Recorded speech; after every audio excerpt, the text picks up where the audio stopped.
வீட்டு எஜமான். வேறொரு ஊமையை கேளுங்கள். வீட்டு எஜமானாகிய ஒரு மனுஷன் இருந்தான்.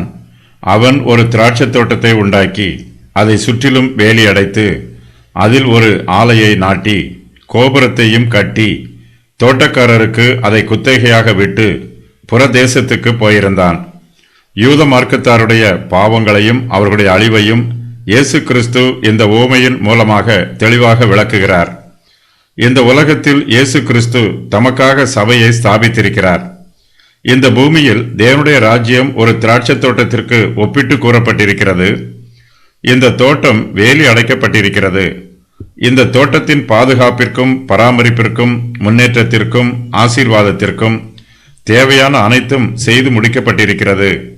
வீட்டு எஜமான் ஒரு திராட்சை தோட்டத்தை உண்டாக்கி இருக்கிறான். இதை போல கர்த்தர் சபையை உண்டாக்கி இருக்கிறார். இந்த பூமியில் இயற்கையாக முள்ளும் களைகளுமே முளைக்கும். திராட்சை செடிகள் தானாக முளைக்காது. திராட்சை செடிகளை நாம் தான் நட்ட வேண்டும். வீட்டு எஜமான் திராட்சை தோட்டத்தை சுற்றிலும் வேலி அடைத்திருக்கிறார். இந்த பூமியில் தேவனுடைய சபை அவருடைய விசேஷித்த பாதுகாப்பின் கீழ் உள்ளது. தேவன் தமது சபையை சுற்றிலும் வேலி அடைத்து பாதுகாத்து பராமரிக்கிறார்.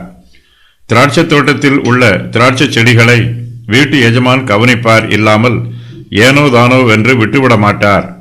திராட்சை செடிகளை எல்லாம் ஒன்று சேர்த்து அதை பாதுகாப்பதற்காக அதை சுற்றிலும் வேலி அடைப்பார். அதுபோலவே கர்த்தரும் தமது சபையை கவனிக்காமல் விட்டுவிட மாட்டார். அதை வேலி அடைத்து பாதுகாத்து பராமரிப்பார். வீட்டு எஜமான் தன்னுடைய திராட்சை தோட்டத்தில் ஒரு ஆலையை நாட்டி கோபுரத்தையும் கட்டுகிறான். தேவன் தமது சபையில் நியதிகளையும் ஒழுங்குகளையும் சட்டதிட்டங்களையும் ஸ்தாபித்திருக்கிறார்.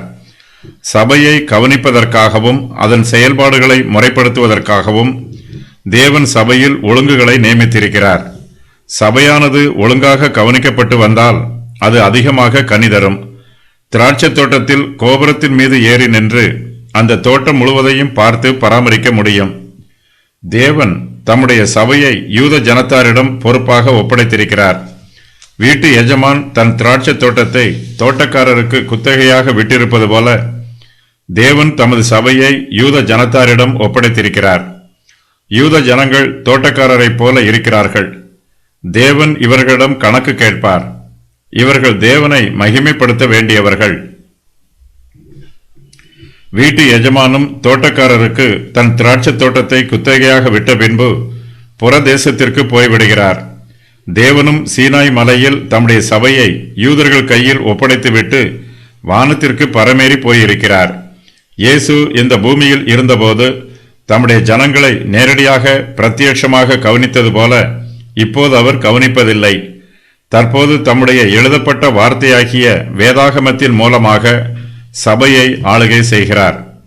குத்தகைக்கு விடுவது 3 வகைப்படும். அவையாவன: வேலையாட்களுக்கு விளைச்சலில் ஒரு பகுதி கொடுக்கப்படும், வேலையாட்களுக்கு சம்பளம் பணமாக கொடுக்கப்படும், எஜமானுக்கு விளைச்சலில் ஒரு பகுதி பொருளாகவோ அல்லது பணமாகவோ கொடுக்கப்படும். குத்தகை ஒவ்வொரு வருஷமும் விடப்படலாம். சில குத்தகை ஆயுட்காலத்திற்கும் உரியது. சில குத்தகை பரம்பரையாக தொடரும். இந்த வசனங்களில் கூறப்பட்டிருக்கிற குத்தகையானது பரம்பரையாக தொடர்ந்து வருகிறது.